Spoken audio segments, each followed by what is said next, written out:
Hello everyone. Welcome to Fertiflix. I am Dr. Prajakta Mahajan. I am a gynecologist and infertility specialist at Fertiflix Women's Clinic, Pune. So आज हम जानेंगे ovarian reserve के बारे में। Ovarian reserve यानी महिला की प्रेगनेंसी कैरी करने की क्षमता।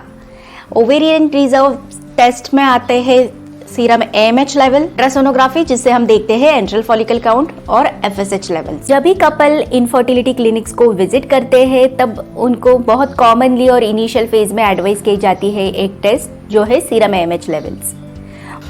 सो आज के वीडियो में इन डिटेल जानेंगे सीरम AMH लेवल के बारे में, क्या होती है ये टेस्ट, कैसे की जाती है और उसके रिजल्ट्स क्या दर्शाते हैं। So stay tuned.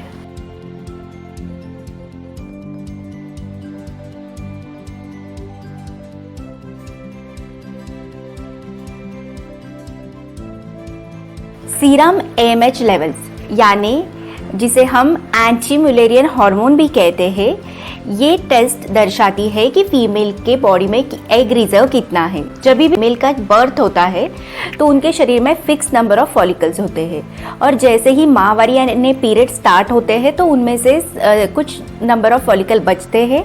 इन्हीं फॉलिकल से हर महीने एक फॉलिकल या कभी कभी ऑकेजनली 2 फॉलिकल ग्रो होते हैं और वो ओव्यूलेशन होने के बाद एग रिलीज करते हैं।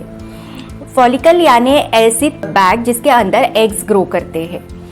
तो हम बेसिकली AMH से प्रेडिक्ट कर सकते हैं कि फीमेल के बॉडी में कितना एंट्रल फॉलिकल रिजर्व है।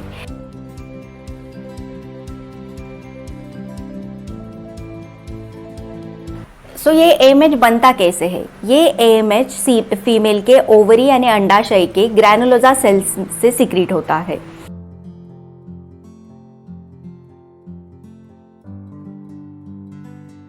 तो सीरम AMH टेस्टिंग कब करनी चाहिए? Serum AMH testing menstrual cycle के किसी भी डे के ऊपर डिपेंडेंट नहीं रहती।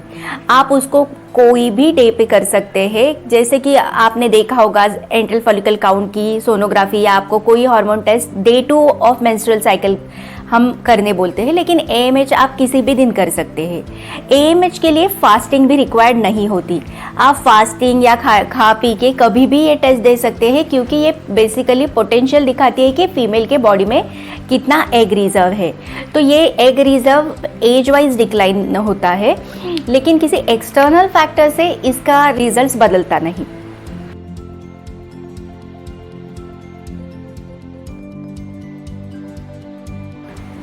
हम यूजुअली स्टैंडर्ड रेकमेंडेड लैब्स जो कि इनफर्टिलिटी के हार्मोन टेस्ट करते हैं ऐसे जगहों से ये टेस्ट करने को बोलते हैं, क्योंकि इस टेस्ट के बेटर रिजल्ट्स के लिए एक पर्टिकुलर टेम्परेचर इंपॉर्टेंट होता है, लैब की क्वालिटी और स्टैंडर्ड ऑप्टिमाइज होने इंपॉर्टेंट होते हैं।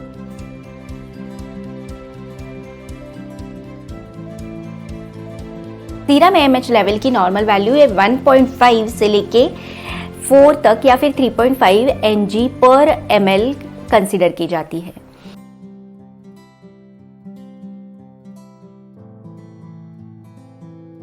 AMH लेवल क्या दर्शाता है? सीरम AMH लेवल हमें दर्शाता है कि फीमेल के बॉडी में कितना ओवेरियन यानी कितना एग रिजर्व है, उसी के साथ ये कितनी एग की क्वालिटी है वो भी कुछ लेवल तक इंडिकेट करता है। तो अगर आपके AMH ये 1 से कम है तो इसका मतलब AMH इज लो, हम उसे पुअर रिजर्व कहते हैं, और या फिर DOR यानी डिमिनिश्ड ओवेरियन रिजर्व कहते हैं। और अगर AMH की वैल्यू 4 से ज़्यादा है तो क्या ये बहुत अच्छा है? तो नहीं। इनफैक्ट जब वैल्यूज बहुत ज़्यादा हाई यानी कि 8 से ऊपर देखे जाते हैं तो यूजुअली ये पेशेंट PCOS के होते हैं। सो इनमें बहुत सारे छोटे फॉलिकल तो रहते हैं, लेकिन जब हम IVF स्टिमुलेशन के लिए या फिर उनका ओव्यूलेशन इंडक्शन के लिए स्टिमुलेशन स्टार्ट करते हैं तो हमें जितने चाहिए उतने एग रिट्राइव नहीं होते।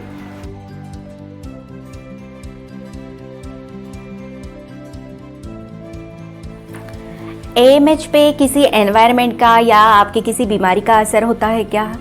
तो AMH सबसे ज़्यादा फ्लक्चुएट होता है वो एज से। जैसे ही महिला का एज 35 क्रॉस हो जाता है, AMH लेवल ग्रेजुअली हमें डिक्लाइन होते हुए दिखती है। हर साल ऑलमोस्ट 10% से ये AMH लेवल कम होती है। इसीलिए हम बोलते हैं कि जैसे जैसे आपकी एज बढ़ती जाएगी, प्रेगनेंसी रुकने के चांसेस थोड़े कम होते हैं, और जैसे जैसे एज आगे जाएगी फीमेल्स को आर्टिफिशियल रिप्रोडक्टिव टेक्निक जैसे कि IUI, IVF का सहारा लेना पड़ता है।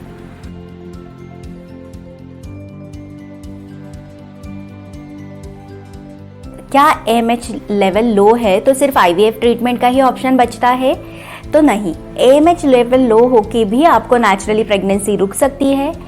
बट AMH लेवल जब लो है तो इसका मतलब आपको टाइम वेस्ट ना करते हुए तुरंत प्रेगनेंसी प्लान करनी है, क्योंकि जैसे जैसे एज बढ़ती जाती है AMH लेवल हर साल डिक्लाइन होती हुई दिखती है।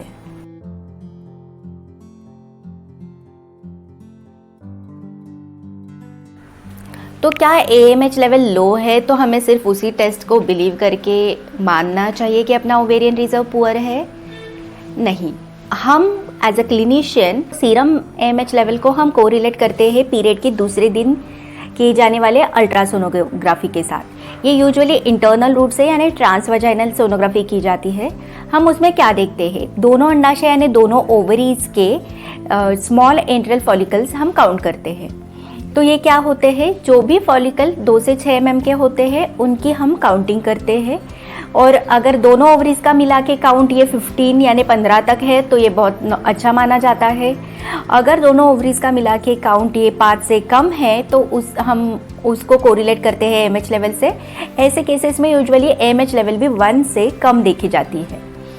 तो ये कोरिलेशन करके फिर हम प्लान डिसाइड करते हैं कि पेशेंट को कैसे आगे ट्रीटमेंट देनी है, कितने एग्रेसिवली ट्रीटमेंट देनी है, कौन सी कपल IVF के कैंडिडेट है, कौन से कपल IUI के है, और किन को नेचुरल प्रेगनेंसी प्लान करनी है।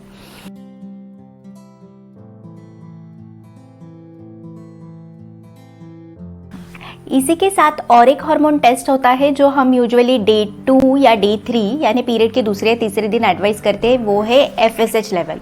FSH यानी फॉलिकल स्टिमुलेटिंग हार्मोन लेवल। इस हार्मोन की बहुत ज़्यादा हाई वैल्यू रहेगी तो ये इंडिकेट करते हैं पेशेंट पेरीमेनोपॉजल स्टेट में है और पेशेंट डिमिनिश्ड ओवेरियन रिजर्व की केस है, या उनकी जो एग्स रिलीज करने की क्षमता है वो कम हो गई है। यूजुअली हम हमारे क्लिनिक में सीरम AMH लेवल और अल्ट्रासोनोग्राफी से ही मैनेजमेंट डिसाइड करते हैं। FSH लेवल अगर एज बहुत ज़्यादा है तो हम एडवाइस करते हैं। If you like this video please like, share and subscribe to our channel. अगर आपको विमेंस हेल्थ रिलेटेड कोई भी विषय पे इन्फॉर्मेशन चाहिए तो comment below and let us know. Will try to solve your queries in upcoming videos.